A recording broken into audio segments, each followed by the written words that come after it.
Hey everyone, and welcome. Today, we're going to talk about something really cool, the unsung heroes of your TV signal. That's clever tech that gets you a perfect picture, even when you're out in the middle of nowhere.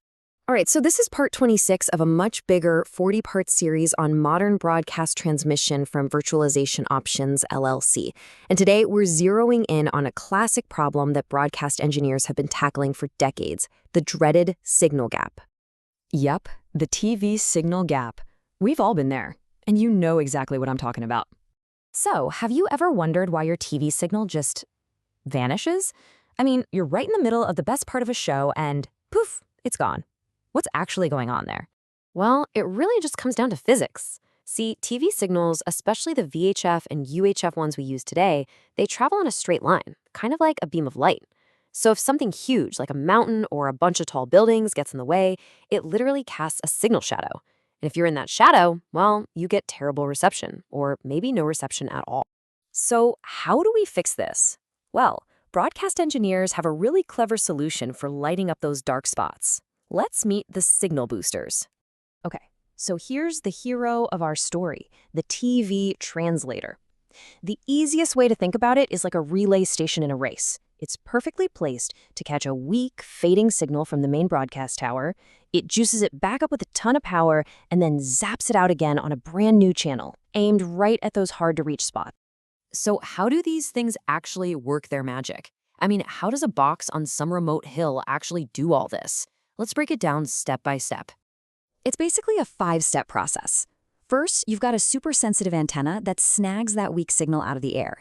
Then, the signal gets demodulated, which is just a fancy way of saying it gets stripped down to its raw data.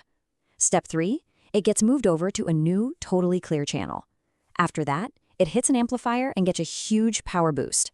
And finally, step 5, it's fired out of a new antenna straight to all those viewers who are stuck in the signal shadow. Okay.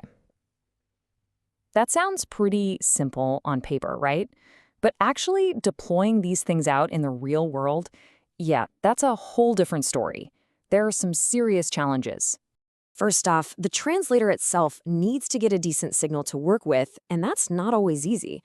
Plus, these sites are usually way out there, totally off-grid, so you have to figure out how to power them. We're talking solar panels, generators, the whole 9 yards. But honestly, the #1 headache is finding a clean frequency to use.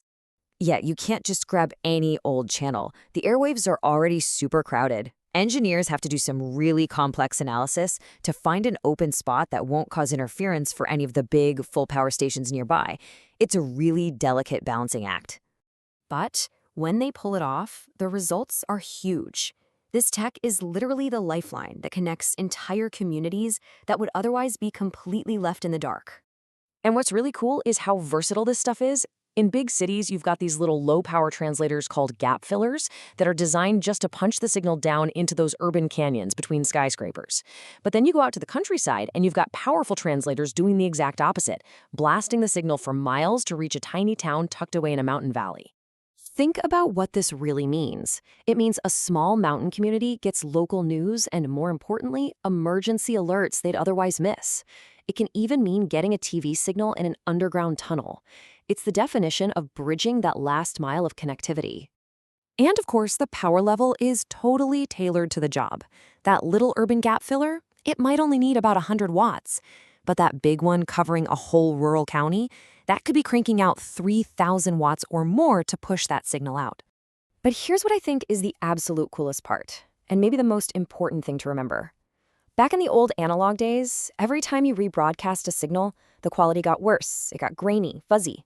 Not anymore. Today's digital translators are perfect. They create a pixel-for-pixel, flawless copy of the original HD signal. So someone watching in a remote valley sees the exact same crystal-clear picture as someone living downtown, right next to the main station. That is a game changer. So next time you're somewhere and you think, wow, I can't believe I'm getting a perfect TV signal here, you'll know why.